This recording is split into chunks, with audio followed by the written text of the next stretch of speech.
नमस्कार बच्चों, बीए तृतीय वर्ष भूगोल की इस कक्षा में आपका स्वागत है। हमारा आज का विषय है ट्रांसपोर्ट। हम पढ़ रहे थे एशिया का स्थल परिवहन, हमने पिछले वीडियो में पढ़ा था। अब पढ़ेंगे हम जल व वायु परिवहन। सर्वप्रथम जल परिवहन या वाटर ट्रांसपोर्ट। जल यातायात के अंतर्गत आंतरिक और अंतर्राष्ट्रीय जलमार्ग सम्मिलित किए जाते हैं। आंतरिक जलमार्गों के अंतर्गत नदियों, नहरें और झील तथा अंतर्राष्ट्रीय जलमार्गों के अंतर्गत सामुद्रिक मार्ग सम्मिलित किए जाते हैं। जलमार्गों को हम दो भागों में विभक्त करते हैं, आंतरिक जलमार्ग और सामुद्रिक जलमार्ग। नदी जलमार्ग जो होते हैं वह आंतरिक में आता है, नहरों के द्वारा, झील के द्वारा आंतरिक में सम्मिलित हैं। अब नदियों के द्वारा, बड़ी नदियों में ही आंतरिक जल परिवहन होता है। और वे कौन सी दशाएं हैं जो आंतरिक जल परिवहन को निर्धारित करती हैं कि नदियों में जल की गहराई सर्वत्र और वर्ष भर पर्याप्त व समान हो। कि जल की कमी हो जाएगी या बाढ़ आ जाएगी तो यातायात वहाँ पर बंद हो जाता है। नदियाँ हिम के प्रभाव से भी मुक्त होनी चाहिए, अन्यथा आवागमन रुक जाता है। नदियों के मार्ग में रपट, झरने, चट्टान या दलदली क्षेत्र भी नहीं होने चाहिए। ये नदियाँ तंग व गहरी घाटियों से नहीं गुजरनी चाहिए, क्योंकि वहाँ पर ये मार्ग है वो बाधित हो जाता है। ये क्षेत्र नदियाँ हैं सघन जनसंख्या वाले प्रदेशों और औद्योगिक क्षेत्रों से इनका प्रवाह मार्ग गुजरना चाहिए। और नदी में जल का प्रवाह है बहुत तीव्र नहीं होना चाहिए, धीमा होना चाहिए।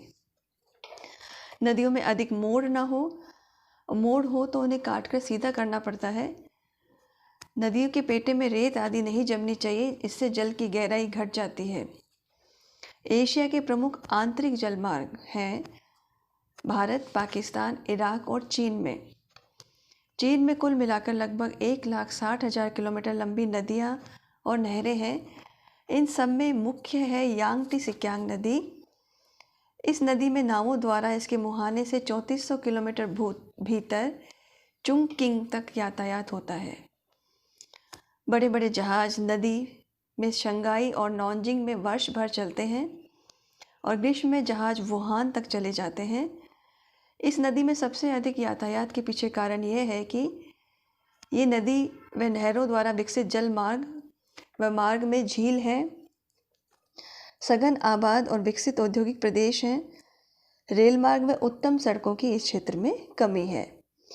स्टीमरों के लिए पर्याप्त गहरी नदियां हैं और वर्ष भर इसमें जल प्राप्ति होती रहती है।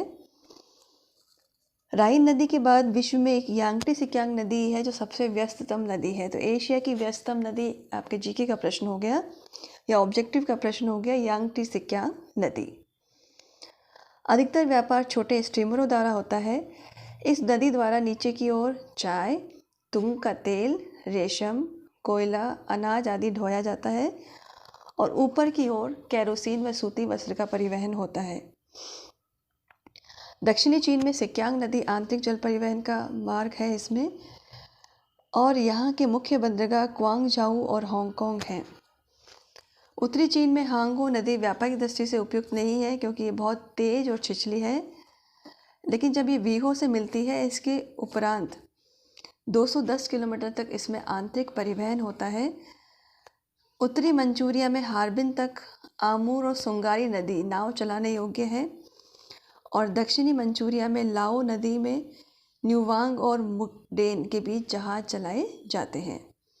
भारत की बात करें तो भारत में गंगा नदी हल्दिया से इलाहाबाद तक 891 किलोमीटर तक जल प्रवाह है, राष्ट्रीय जलमार्ग बने हुए हैं यहाँ पे। ब्रह्मपुत्र नदी में सदिया से धुबरी तक आंतरिक राष्ट्रीय जलमार्ग है। इसके अलावा केरल में पश्चिमी तट नहर कोलम क्षेत्र है, यहाँ पर नहर बनी हुई है। कोटापुरा खंड में 168 किलोमीटर, चंपाकारा नहर 14 किलोमीटर और उद्योग मंडल नहर है 22 किलोमीटर। इसके अलावा आंध्र प्रदेश और तमिलनाडु की बंकिंगम नहर है, वह भी 640 किलोमीटर इसकी लंबाई, जो प्रमुख नहर है वहाँ की। इसके अतिरिक्त एशिया महाद्वीप में कंबोडिया, म्यांमार, थाईलैंड, अधिकांश नदियाँ के किनारे जनसंख्या अधिक पाई जाती है और नाव चलाई जाती है छोटी। इरावदी नदी यहाँ की सबसे महत्वपूर्ण नदी है म्यांमार की। इसमें 80 किलोमीटर से ऊपर तक स्टीमर आ जाते हैं।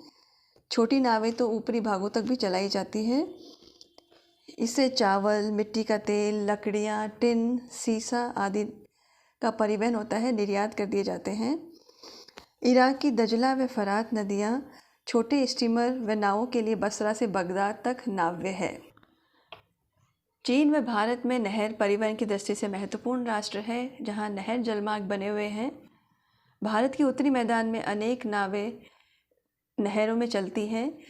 चीन का मैदान भी प्रमुख है। एशिया में नहर परिवहन का व्यापारिक दृष्टि से बहुत अधिक महत्व नहीं है। हिंद, चीन और म्यांमार में कुछ भागों में नहरों का उपयोग करके परिवहन किया जाता है। एशिया महाद्वीप में स्वेज नहर एक ऐसा सामुद्रिक नहर मार्ग है जिसका विश्व स्तर पर व्यापारिक महत्व है। अब एशिया के सामुद्रिक जलमार्ग। एशिया में समुद्रिक जलमार्ग का बहुत अधिक विकास नहीं हुआ है। इसका कारण इस महाद्वीप के समुद्र तट का कम कटा फटा होना है। यहाँ प्राकृतिक खाड़ियों की भी कमी है और प्राकृतिक विशाल बंदरगाहों का अभाव है। एशिया के प्रमुख जलमार्ग जो सामुद्रिक हैं, इराक से भारत, श्रीलंका, मलेशिया होता हुआ ऑस्ट्रेलिया को जाने वाला जलमार्ग। दूसरा है वियतनाम, चीन, कोरिया होता हुआ जापान को जाने वाला मार्ग। सिंगापुर से फिलीपीन होता हुआ जापान को जाने वाला जलमार्ग। चौथा है इजराइल से लेबनान होता हुआ यूरोप की ओर जाने वाला जलमार्ग। सामुद्रिक जलमार्ग पर पड़ने वाले एशिया के प्रमुख बंदरगाह हैं जो हम पहले ही पढ़ चुके। Haifa, Tripoli, Aden, Basra, Abadan, Karachi, Mumbai, Colombo, Chennai, Kolkata, Yangon, Bangkok, Singapore, Jakarta, Manila, Hong Kong, Canton, Shanghai, Osaka, Yokohama, Tokyo और व्लादिवोस्टॉक। ये था एशिया का जल परिवहन। अब बात करते हैं वायु परिवहन की। यूरोप व उत्तरी अमेरिका महाद्वीप की तुलना में एशिया महाद्वीप वायु परिवहन की दृष्टि से अधिक विकसित नहीं है, किंतु अधिक पूंजी निवेश होने पर हम एशिया में भी वायु परिवहन का विकास कर सकते हैं। तो पूंजी का अभाव ही हमारे यहाँ इसकी कमी के कारण है। एशिया में जापान, भारत और चीन वायु यातायात की दृष्टि से अग्रणी है। वायु परिवहन का बहुत अधिक महत्व है और वर्तमान युग को जब हम अंतरिक्ष युग कहते हैं तो एक तरह से हम एयर ट्रांसपोर्ट का ही यूज कर रहे हैं। वायु परिवहन के लिए जो हम आवश्यक दशाएं मानते हैं, सबसे प्रमुख है जो प्रभावित करते हैं, जलवायु अनुकूल होनी चाहिए। इन क्षेत्रों में वायु धाराओं, कोहरे का प्रभाव कम होना चाहिए और इन आसमान स्वच्छ रहना चाहिए। और भूमि की बनावट, वायुमार्ग की रचना में स्वतंत्र होते हैं बनावट से, फिर भी भूमि की बनावट वायु यातायात को प्रभावित करती है। हवाई अड्डे पर जहाज़ों को उड़ने के लिए एक अच्छा मैदान होना चाहिए, रनवे जिसे कहते हैं। यह धरातल सुदृढ़ हो, समतल हो और प्रत्येक दिशा में कम से कम आधा किलोमीटर फैला हो। ऊंचे पर्वत भी इसके मार्ग में बाधा उत्पन्न करते हैं। और सबसे महत्वपूर्ण है आर्थिक तत्व। व्यापारिक उड़ान के आर्थिक आधार व अन्य प्रकार के यातायात के समान ही है। सामान व यात्रियों की चढ़ाई उतराई वहीं पर होती है जहां वायुयान की सेवा की पर्याप्त मांग हो। जापान में सर्वाधिक वायु परिवहन का विकास हुआ है। भारत, चीन, तुर्की, इजराइल में भी अनेक हवाई अड्डे बनाकर वायु परिवहन को अधिक बढ़ावा दिया जा रहा है। एशियाई रूस में अनेक वायुमार्ग हैं। पाकिस्तान, बांग्लादेश, म्यांमार, फिलीपीन में अनेक हवाई अड्डों का विकास किया गया है। एशिया में देसी वायु सेवाओं के अलावा अंतर्राष्ट्रीय सेवाएं भी संचालित हैं। एशिया के प्रमुख हवाई अड्डे हैं Tokyo, Osaka, Beijing, Shanghai, Bangkok, Yangon, Jakarta, Tashkent, Baghdad, Tehran, Ankara, Mumbai, Delhi, Kolkata, Colombo आदि। एशिया में हम कहें कि प्रमुख अंतर्राष्ट्रीय वायुमार्ग जो हैं वो 6 हैं। सबसे पहला न्यूयॉर्क, लंदन, ब्रुसेल्स, रोम, काहिरा मिस्र में, कुवैत, कराची, मुंबई, सिंगापुर और पर्च।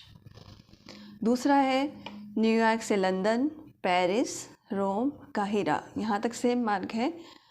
उसके बाद काहिरा के बाद Beirut, Delhi, Kolkata, Rangoon, Singapore, Hong Kong, Shanghai और टोक्यो। तीसरा मार्ग है न्यूयॉर्क से प्रशांत महासागर होकर टोक्यो तक। चौथा सैन फ्रांसिस्को से टोक्यो होते हुए शंघाई और हांगकांग, मास्को से नोवोसिबिर्स्क और फिर Vladivostok, Vancouver, Tokyo, Shanghai, Singapore, Darwin और सिडनी। तो ये है एशिया के प्रमुख अंतर्राष्ट्रीय वायुमार्ग जिससे हम अंतर्राष्ट्रीय सेवाएं प्राप्त करते हैं। तो ये एशिया के परिवहन तंत्र की बात हमने की। और परिवहन तंत्र मैंने पूर्व में वीडियो में चर्चा की थी, जैसे शिरा और धमनी है अर्थव्यवस्था की। जैसे हमारे शरीर में हृदय का कार्य, हमारे हृदय को हम उद्योग माने, तो ये परिवहन तंत्र उसका विकास करने के लिए एक प्रमुख है जिससे एक पूरा शरीर हमारा गतिमान रहता है। तो आज की वीडियो में इतना ही। धन्यवाद।